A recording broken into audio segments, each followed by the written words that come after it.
Hello दोस्तों, गीतांजलि हिंदी पर आप सभी का हार्दिक स्वागत है। आज हम हिंदी साहित्य का इतिहास की अगली क्लास देखेंगे।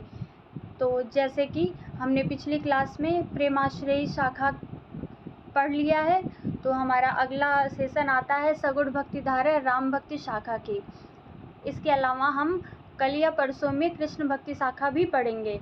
तो आइए देखते हैं हम हमारे राम भक्ति शाखा के बारे में कि इसका उदय कहाँ से हुआ है, कब से स्टार्ट हुआ है, या फिर वैष्णव भक्ति का उदय कब से हुआ है। ये सारी चीज़ें आज की क्लास में हम देखेंगे। और हमारा टेलीग्राम चैनल है जिसे आप लोग ज्वाइन कर ले, और यहाँ पर जो भी टॉपिक मैं पढ़ाऊँगी उसी के अनुसार टेलीग्राम ग्रुप पर मैं क्विज़ लेती हूँ। तो आप लोग वो क्विज़ अटेंड करके, वो क्विज़ दे करके अपने तैयारी को एक अच्छी दिशा दे सकते हैं।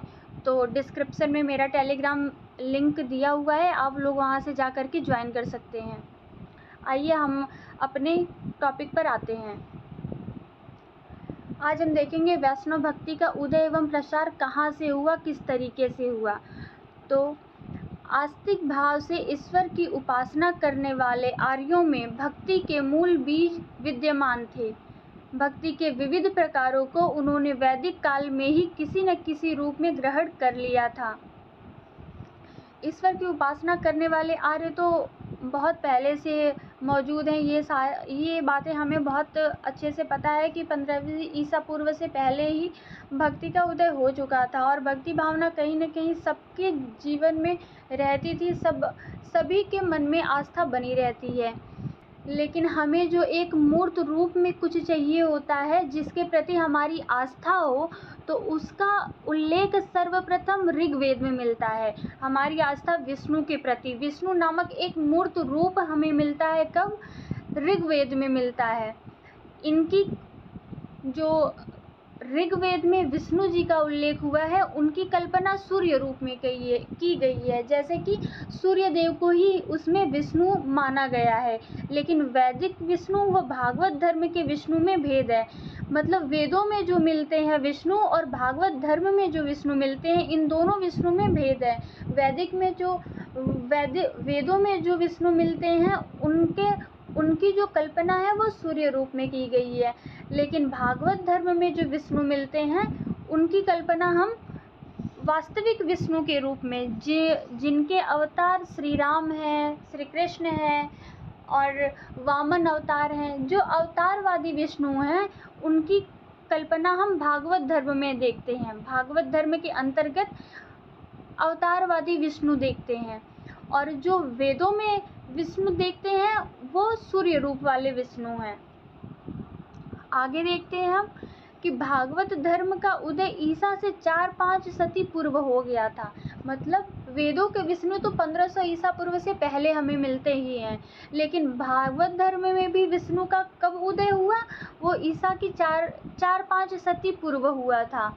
भागवत धर्म का पुनर्गठन ईसा पूर्व 2री शताब्दी में हुआ था। मध्य प्रदेश के विदिशा में यूनान निवासी हेलियोडोरस ने गरुड़ स्तंभ की स्थापना की, जिसमें वासुदेव के रूप में विष्णु का उल्लेख था। हेलियोडोरस ने भागवत धर्म अपना लिया था। मध्य प्रदेश की विदिशा में यूनान का कोई निवासी था, हेलियोडोरस। इसने गरुड़ स्तंभ की स्थापना की थी, क्योंकि इसने भागवत धर्म अपना लिया था। और हमें पता है कि वासुदेव जी का जो वाहन है वो गरुड़ है, तो वासुदेव के रूप में विष्णु जी का उल्लेख हुआ था, जिसके कारण उसने गरुड़ स्तंभ की स्थापना की। विष्णु और वासुदेव की एकता स्थापित करने वाले संप्रदायों में भागवत संप्रदाय के बाद सात्वत धर्म माना जाता है। वासुदेव को ही सात्वत धर्म का प्रवर्तक स्वीकार किया जाता है। वासुदेव व सात्वत शब्द पर्याय के रूप में भी माने जाते हैं। मतलब वासुदेव का एक और नाम सात्वत भी है, और वासुदेव जी को ही सात्वत धर्म, जैसे हिंदू धर्म का प्रवर्तक भी स्वीकार किया जाता है। सात्वत के बाद पंचरात्र धर्म का स्थान आता है, जिसका अपेक्षाकृत अधिक व्यापक शास्त्रीय आधार है। शंकराचार्य आदि विद्वानों ने पंचरात्र धर्म की प्रतिष्ठा की है। जैसा कि हम सभी जानते हैं कि जब भक्ति का पूर्ण रूप से जब भक्ति के लिए शैव और वैष्णवों में फूट पड़ चुकी थी, सब अपने अपने आराध्य को महान बता रहे थे, उस समय शंकराचार्य अकेले खड़े हुए और उन्होंने पूरे भारत का भ्रमण करके एक ईश्वर की स्थापना की, एक ईश्वरवाद की स्थापना की, अद्वैतवाद जैसे महान दर्शन को स्थापित किया। वैष्णव धर्म के प्रवर्तक श्री ब्रह्म, रुद्र व सनकादि संप्रदायों के आचार्यों ने भागवत पुराण पर टीका, भाष्य, टिप्पणी आदि लिख भक्ति भावना का परिचय दिया।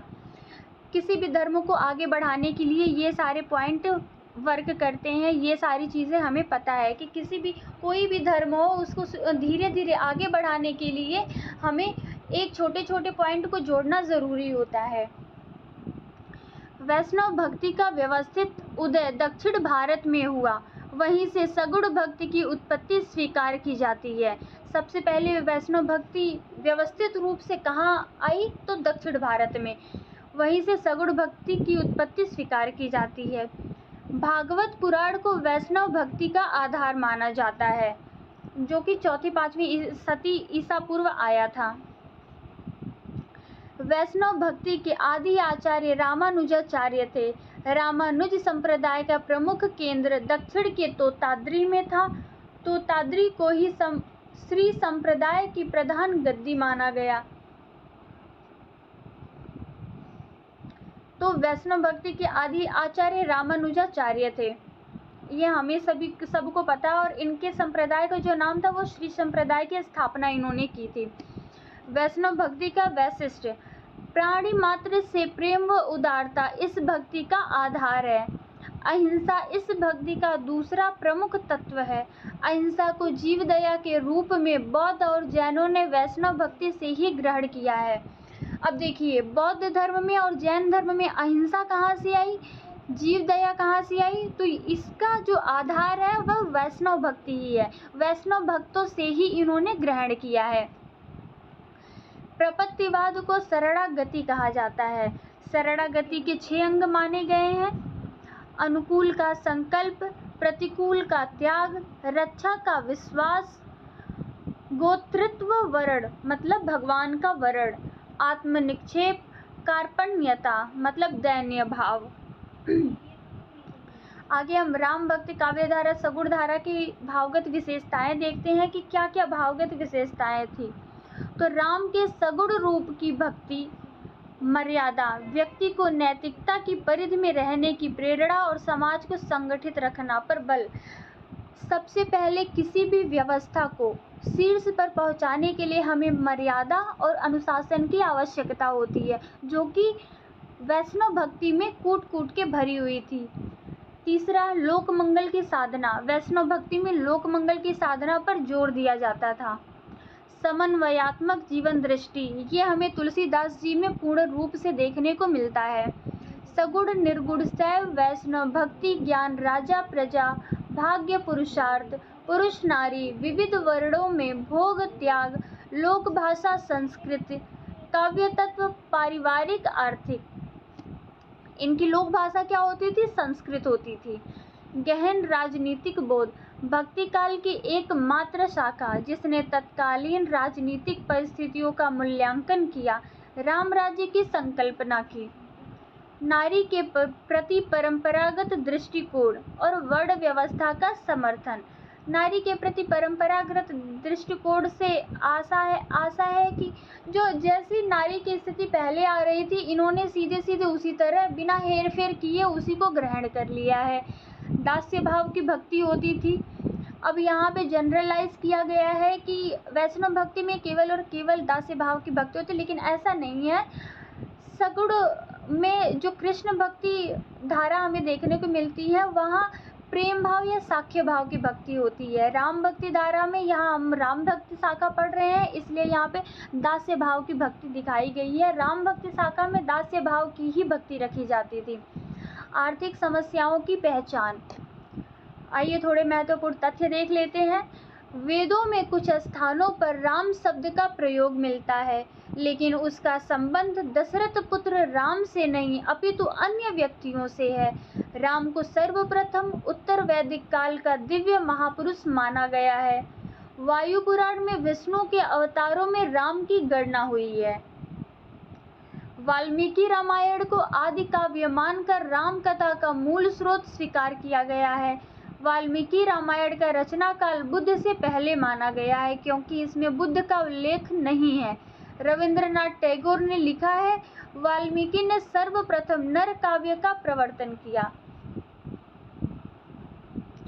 इससे तात्पर्य यह है कि वाल्मीकि जी ने सबसे पहले किसी मनुष्य पर कविता करने के चलन का प्रवर्तन किया है। वाल्मीकि रामायण के राम विष्णु के अवतार नहीं है, केवल मनुष्य है और धीरोदात्त नायक हैं। नायकों के बारे में हम नाटक में पढ़ेंगे। जब हम नाटक पढ़ेंगे तो नायकों के बारे में पढ़ेंगे कि नायक कितने प्रकार के होते हैं और धीरोदात्त नायक की विशेषता क्या होती है। महाभारत में अनेक स्थलों पर विभिन्न प्रसंगों, अरण्यक, द्रोण, शांति आदि पर्वों में वाल्मीकि रामायण की कथा है। वाल्मीकि रामायण से अलग महाभारत में राम का अवतारी स्वरूप है। वाल्मीकि रामायण का भाषा अनुवाद विष्णुदास ने किया है। तो वाल्मीकि रामायण का भाषा अनुवाद किसने किया है? विष्णुदास ने। यह हमारे लिए इम्पोर्टेंट फैक्ट है, इसको आप लोग टिक कर लें, मार्क कर लें। आलवार संत कौन होते हैं? दक्षिण के वैष्णव भक्तों को आलवार कहा जाता है। तो दक्षिण में आलवार संतों की वाणी से राम भक्ति प्रस्फुटित हुई। यह मुख्यतः विष्णु भक्त थे। आलवार का शाब्दिक अर्थ मग्न होना होता है। आलवार संतों की संख्या 12 है, जिसमें एक महिला आलवार है जिनका नाम आंडाल है और जिनको हम संस्कृत में जानते हैं गोदा नाम से। और 11 आलवारों में महत्वपूर्ण कुलशेखर जी हैं।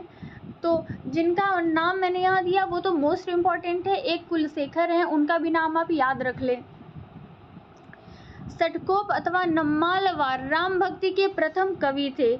इनकी रचना तिरुवायुमोली में राम भक्ति का विशद वर्णन है। षटकोप रामानुजाचार्य से 5 पीढ़ी पहले हुए हैं। इनके गीतों का सर्वप्रथम संकलन नाथ मुनि ने 10वीं शताब्दी में किया। षटकोप भी आलवारों में ही आते हैं। इनका नाम नम्मालवार भी है, नम्मालवार के नाम से भी इनको हम जानते हैं। इनकी रचना तिरुवायुमोली है। यह हमारे लिए इम्पोर्टेंट फैक्ट है, इसको आप लोग मार्क कर लेंगे। षटकोप रामानुजाचार्य के ही पीढ़ी के पहले हैं। उसी पीढ़ी में, षटकोप की ही पीढ़ी में रामानुजाचार्य आते हैं। 5वीं पीढ़ी छोटे हैं रामानुजाचार्य। और इनके गीतों का सबसे पहले संकलन किसने किया? नाथ मुनि ने 10वीं शताब्दी में। षटकोप ने अपने सहस्र गीत में कहा है, वसरथस्य सुतम तम बिना अन्य शरण वान्नास्मि। षटकोप की प्रमुख रचनाएं तिरुवायुमोली, तिरुविरुत्तम, तिरुवर्गशर्यम, पेरियति, तिरुनदादि सहस्र गीति, ये सारी इनकी रचनाएं हैं। और षटकोप के बारे में एक बहुत ही महत्वपूर्ण फैक्ट है, षटकोप को राम की पादुका के अवतार माना जाता है। 7वें आलवार केरल के चेरवंशी राजा कुलशेखर राम के परम भक्त थे। किंवदंती है कि एक बार सीता हरण का प्रसंग सुनते ही भावावेश में इन्होंने तुरंत लंका पर आक्रमण करने का आदेश दे दिया था। तो किसने लंका पर आक्रमण करने का आदेश दिया था? केरल के चेरवंशी राजा कुलशेखर जी ने। तो ये कि आप याद रखें इस चीज़ को। पेरुमाल तिरुगोवी में कुलशेखर के राम भक्ति संबंधी गीत संकलित हैं। आंडाल एकमात्र महिला आलवार संत थी। इन्हें दक्षिण की मीरा कहा जाता है।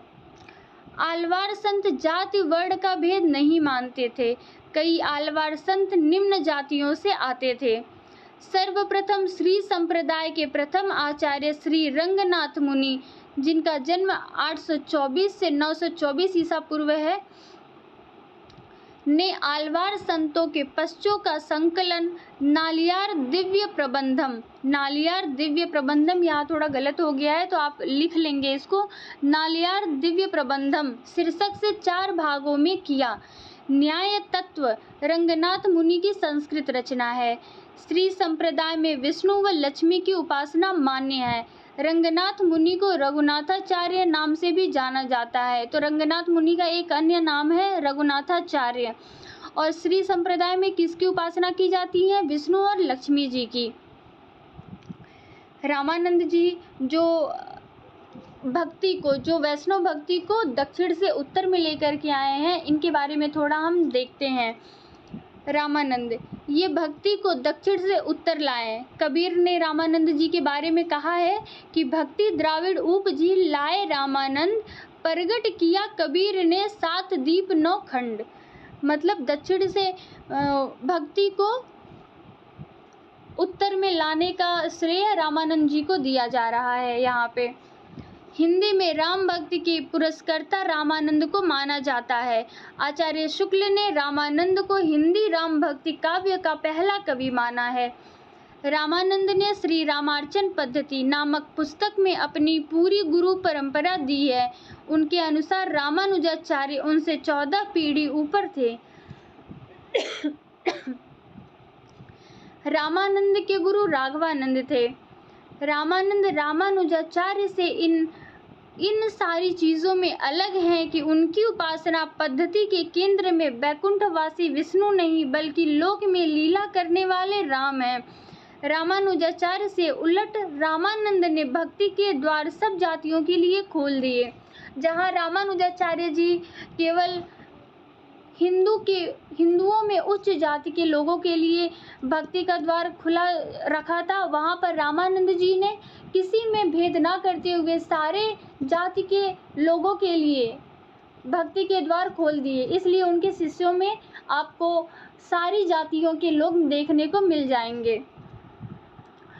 आगे रामानंद ने एक उत्साही विरक्त दल का संगठन किया जो वैरागी के नाम से प्रसिद्ध है। वैरागियों को अवधूत भी कहते हैं।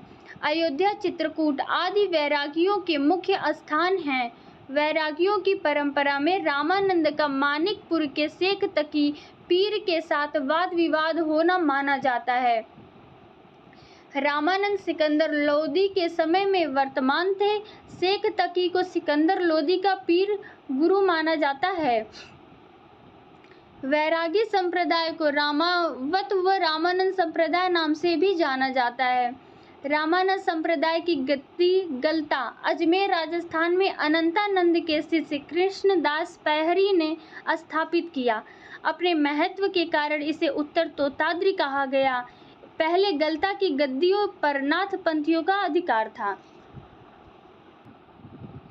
अब हम रामानंद के शिष्यों के बारे में देखेंगे कि उनके शिष्य कितने थे और अलग अलग आलोचकों के अनुसार कौन कौन से नाम के उनके शिष्य थे। तो आचार्य रामचंद्र शुक्ल और भक्तमाल के अनुसार उनके शिष्य हैं अनंतानंद, सुखानंद, सुरसुरानंद, नरहरियानंद, भावानंद, पीपा, कबीरदास, सेन, धना, रैदास और पद्मावती। लेकिन यहीं पर हजारी प्रसाद द्विवेदी आसानंद, सुखानंद, सुरसुरानंद, परमानंद, भावानंद, पीपा, कबीर, सेन, धन्ना, रैदास, महानंद, श्री आनंद को मानते हैं। ये पद्मावती सुरसुरी को नहीं मानते हैं। आगे राम कुमार वर्मा जी अनंतानंद, सुखानंद, सुरेश्वरानंद, नरहरियानंद, भावानंद, योगानंद, पीपा, कबीर, सेन, धना, रैदास और पद्मावती इतनों को मानते हैं। पैहरी की शिष्य परंपरा में अग्रदास व कीलदास महत्वपूर्ण हैं। पैहरी की शिष्य परंपरा में योग साधना का भी समावेश हुआ है। कीलदास की प्रवृत्ति राम भक्ति के साथ ही योगाभ्यास की ओर भी हुई। इससे रामानंद की वैरागी परंपरा में तपसी शाखा का उदय हुआ। कीलदास के बाद तपसी शाखा को कीलदास के शिष्य द्वारकादास ने पल्लवित किया। हम थोड़ा सा गुरु शिष्य परंपरा भी देख लेते हैं। तो हमें मिलता है रामानंद के शिष्य हैं रामानंद के शिष्य हैं अनंतानंद, अनंतानंद के शिष्य हैं कृष्णदास पैहरी, पैहरी के शिष्य हैं अग्रदास और कीलदास, अग्रदास के शिष्य नाबादास हैं। ये थोड़ी गुरु परंपरा है, गुरु परंपरा, ये थोड़ा गुरु शिष्य परंपरा है। इसको आप लोग कहीं नोट कर लें या लिख लें, क्योंकि ये ज़रूरी है, ये एग्ज़ाम में पूछा जाता है। इसको मैंने यहाँ नोट नहीं किया है, लेकिन मौखिक रूप से बता दिया है, तो आप लोग इसे लिख लें कहीं। कीलदास की प्रवृत्ति राम भक्ति के साथ ही योगाभ्यास की ओर भी हुई। इससे रामानंद की वैरागी परंपरा में तपसी शाखा का उदय हुआ। आचार्य शुक्ल ने वैष्णव मताब्ज भास्कर और श्री रामार्चन पद्धति, दोनों की भाषा संस्कृत थी, को ही रामानंद की प्रामाणिक रचनाएं माना है। साथ ही हिंदी की 2-3 विनय व स्तुति के पदों को उनका माना है। तो आचार्य शुक्ल ने श्री रामानंद की 2 ही पुस्तकों को माना है, वैष्णव मताब्ज भास्कर और श्री रामार्चन पद्धति। वैष्णव मताब्ज भास्कर में रामानंद के शिष्य सुरसुरानंद ने 9 प्रश्न किए हैं, जिनके उत्तर में राम तारक मंत्र की विस्तृत व्याख्या, तत्वोपदेश, अहिंसा का महत्व, प्रपत्ति, वैष्णवों की दिनचर्या, षोडशोपचार पूजन इत्यादि विषय हैं। रामानंद ने रहस्य त्रय द्वारा अपने मूल मंत्र, द्वय मंत्र और चरम मंत्र को नया रूप दिया है। रामानंद ध्यान के लिए सीता व लक्ष्मण सहित रामचंद्र जी को स्वीकृत करते हैं, जहाँ सीता जी प्रकृस्थानीय, लक्ष्मण जीव स्थानीय और भगवान राम ईश्वर तत्व के द्योतक हैं। आचार्य हजारी प्रसाद द्विवेदी ने रामानंद को आकाश धर्मा गुरु कहा है। हम गोस्वामी तुलसीदास जी के बारे में, जो कि राम भक्ति शाखा के सबसे बड़े कवि हैं, उनके बारे में थोड़ी सी जानकारी यहाँ देख लेते हैं, क्योंकि हमारे एग्ज़ाम के लिहाज से ये बहुत ही ज़्यादा महत्वपूर्ण है। तो गोस्वामी तुलसीदास, इनके जन्म के समय में बहुत सारे मतभेद हैं कि कोई आलोचक सोरो मानते हैं, कोई आलोचक राजापुर मानते हैं। तो आइए देखते हैं कौन कौन से महत्वपूर्ण आलोचक राजापुर मानते हैं और कौन कौन से महत्वपूर्ण आलोचक सोरो, सूकर या एटा, सूकर खेत या एटा मानते हैं। तो आचार्य रामचंद्र शुक्ल और शिव सिंह सेंगर राजापुर मानते हैं गोस्वामी तुलसीदास जी का जन्म, और वहीं हजारी प्रसाद द्विवेदी, रामनरेश त्रिपाठी और गणपति चंद्र गुप्त सोरो मानते हैं।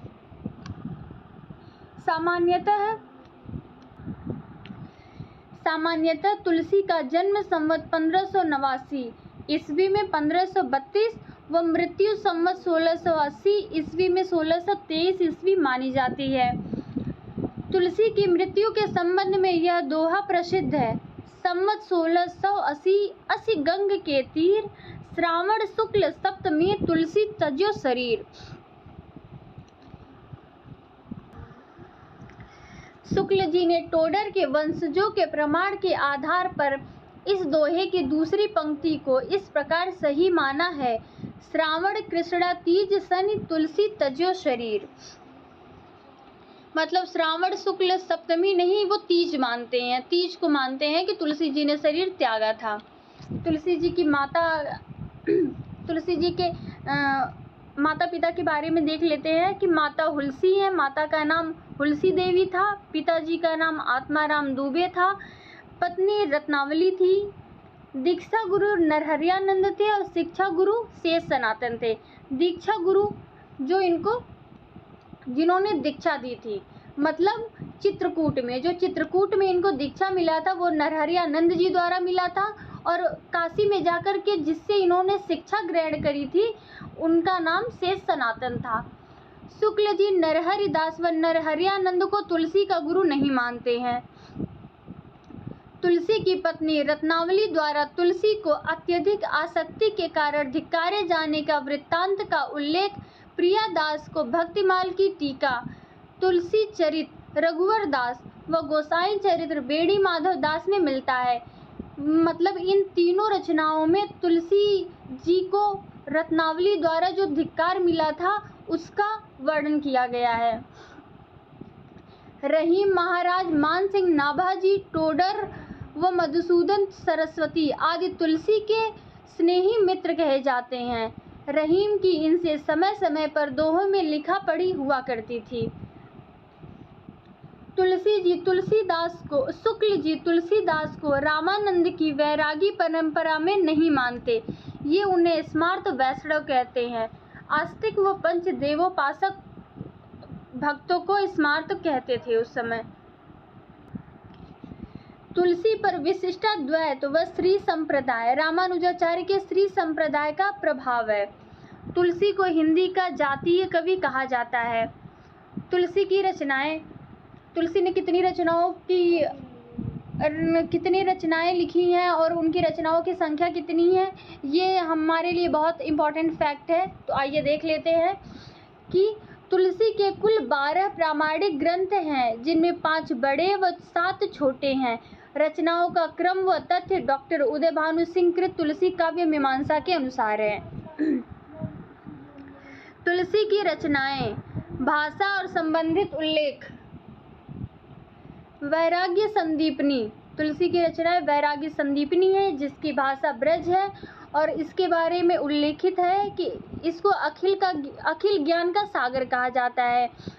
तो तुलसी की किस रचना को अखिल ज्ञान का सागर कहा जाता है? तो वैराग्य संदीपनी को। रामाज्ञा प्रश्न अवधी भाषा में लिखा गया है, एक ज्योतिष ग्रंथ है और इसको रामसलाका नाम से भी जानते हैं। रामलला नहछू, ये ठेठ अवधि में लिखा हुआ है। राम विवाह का वर्णन है और यज्ञोपवीत संस्कार पर इसको गाया जाता है। जानकी मंगल, अवधि में राम सीता जी के विवाह का वर्णन है। रामचरितमानस, अवधि में है। 7 कांड में राम कथा का पूरा वर्णन है। पार्वती मंगल, अवधि में है। शिव पार्वती जी के विवाह का वर्णन है। कृष्ण गीतावली, ब्रज भाषा में है। कृष्ण का लोकरंजक रूप इसमें देखने को मिलता है। गीतावली, इसकी भी भाषा ब्रज है। विनय पत्रिका, इसकी भी भाषा ब्रज है। इसमें आत्मनिवेदन है व राम भक्ति की याचना की गई है। कलयुग में बढ़ रहे पापों से मुक्ति के लिए तुलसीदास जी ने विनय पत्रिका में श्री राम जी से अपनी भक्ति की याचना की है। दोहावली, इसकी भी भाषा ब्रज है। बरवे रामायण अवधी भाषा में है और रहीम के बरवे नायिका भेद से प्रभावित है। कवितावली, इसकी भी भाषा ब्रज है। हनुमान बाहुक, एक छोटी सी पुस्तक कह सकते हैं या फिर कह सकते हैं कि एक छोटा सा भाग है जो कवितावली में ही संकलित है। ये स्वतंत्र पुस्तक के रूप में नहीं प्राप्त है। इसमें काशी की महामारी का चित्रण किया गया था। तुलसी की प्रथम रचना वैराग्य संदीपनी तथा आखिरी रचना कवितावली को माना जाता है। हालांकि कुछ विद्वान रामलला नहछू को पहली रचना मानते हैं। नोट, कुछ विद्वान हनुमान बाहु को कवितावली से अलग रचना मानते हैं। इस आधार पर तुलसी की अंतिम रचना हनुमान बाहुक मानी जाती है। हनुमान बाहुक की रचना तुलसी ने बाहु रोग से मुक्ति के लिए की थी।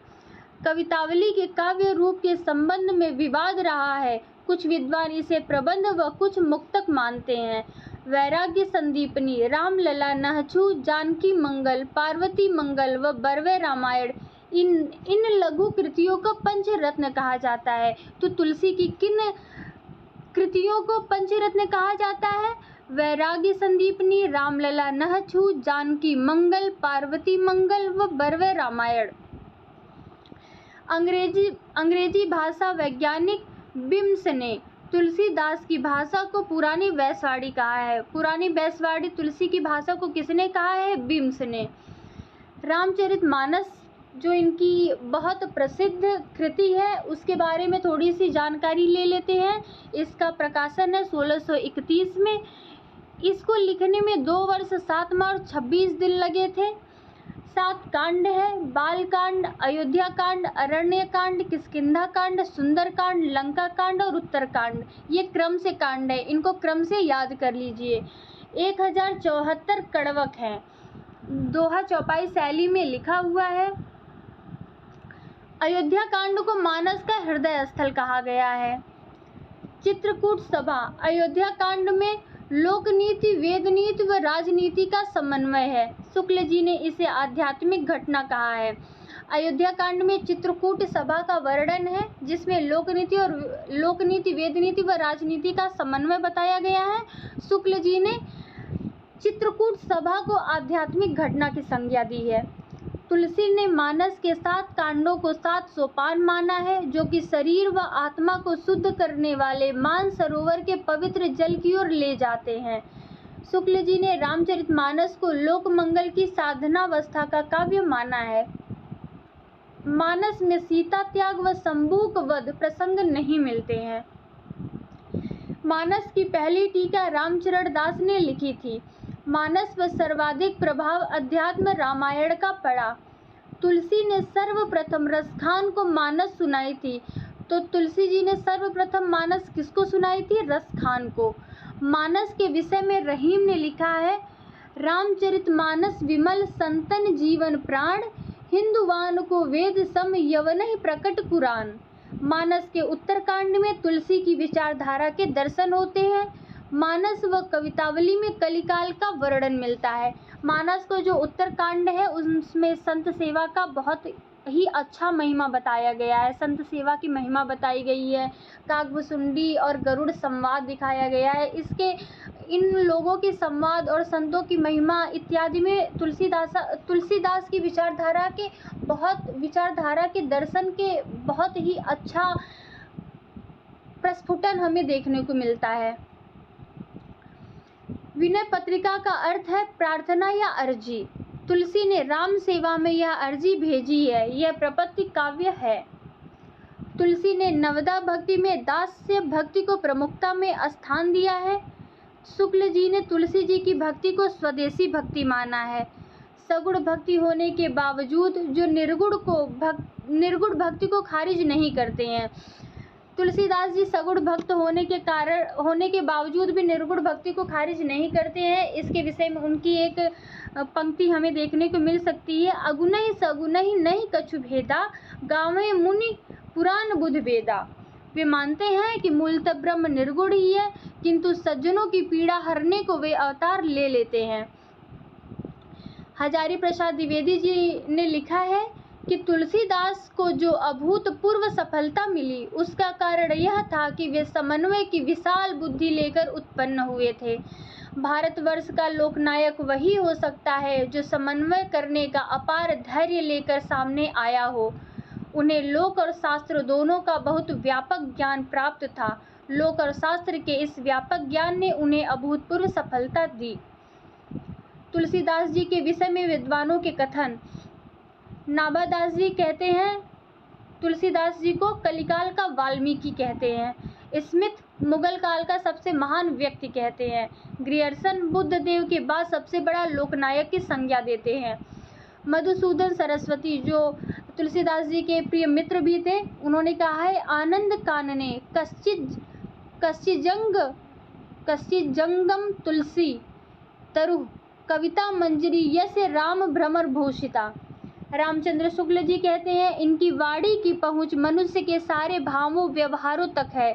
तुलसीदास जी उत्तर भारत की समग्र जनता के हृदय मंदिर में पूर्ण प्रेम प्रतिष्ठा के साथ विराज रहे हैं। ये सही कहा है। तुलसीदास जी के रामचरितमानस की पंक्तियां हर घर में हर व्यक्ति को 2-4 पंक्तियां तो याद ही रहती है। हिंदी काव्य की सब प्रकार की रचना शैली के ऊपर गोस्वामी तुलसीदास जी ने अपना ऊंचा स्थान प्रतिष्ठित किया है। यह उच्चता और किसी को प्राप्त नहीं है। हजारी प्रसाद द्विवेदी लिखते हैं कि भारतवर्ष का लोकनायक वही हो सकता है जो समन्वय करने का अपार धैर्य लेकर आया हो। तुलसी का सारा काव्य समन्वय की विराट चेष्टा है। रामविलास शर्मा जी कहते हैं, जातीय कवि। रामविलास शर्मा जी ने तुलसीदास जी को जातीय कवि कहा है। भिखारी दास कहते हैं तुलसीदास के विषय में कि तुलसी गंग दुओ भय सुकविन के सरदार, इनके काव्यन में मिली भाषा विविध प्रकार। मतलब विभिन्न प्रकार की भाषाएं मिलती हैं हमें तुलसीदास जी की भाषा में। अयोध्या सिंह उपाध्याय हरिऔध का कहना है कि कविता करके तुलसी न लसे, कविता पा लसी तुलसी की कला। मतलब कविता करके तुलसीदास जी नहीं प्रसिद्ध हुए, न ही प्रसिद्ध हुए। कविता तुलसी जी को पाकर के प्रसिद्ध हो गई है, धन्य हो गई है। लाला भगवान दिन लिखते हैं और बच्चन सिंह दोनों ही रूपों का बादशाह मानते हैं तुलसीदास जी को। रामचंद्र शुक्ल अनुप्रास का बादशाह मानते हैं और डॉक्टर उदय भानु सिंह उत्प्रेक्षाओं का बादशाह मानते हैं तुलसीदास जी को। इसी के साथ आज हम अपनी क्लास बंद करते हैं। आगे की क्लास आपको कल मिल जाएगी। इसके आगे अभी हम कल भी राम भक्ति शाखा पर ही क्लास लेंगे, क्योंकि राम भक्ति शाखा के बारे में पढ़ना ज़रूरी है और थोड़ा सा विस्तार से और थोड़ा विस्तृत भी है। तुलसीदास जी आज ख़त्म हो गए हैं, तो आगे कल की क्लास में हम थोड़ा कुछ और देख लेंगे। परसों हम अपना कृष्ण काव्य देखेंगे। तो पूरा साहित्य इतिहास कवर करने के लिए बने रहें हमारे साथ गीतांजलि हिंदी पर। डिस्क्रिप्शन में हमारा टेलीग्राम लिंक दिया हुआ है टेलीग्राम ग्रुप का, जहाँ पे हम जिस विषय पर यहाँ वीडियो लेंगे उसी विषय पर क्विज कराएंगे। तो आप टेलीग्राम लिंक से हमारे ग्रुप में ज्वाइन हो जाइए, ताकि आप पढ़ने के साथ साथ क्वेश्चन सेशन भी करते रहेंगे, तो आपकी पढ़ाई को, आपके तैयारी को अच्छी धार मिल सकेगी। और इसी के साथ जुड़े रहें हमारे साथ गीतांजलि हिंदी पर।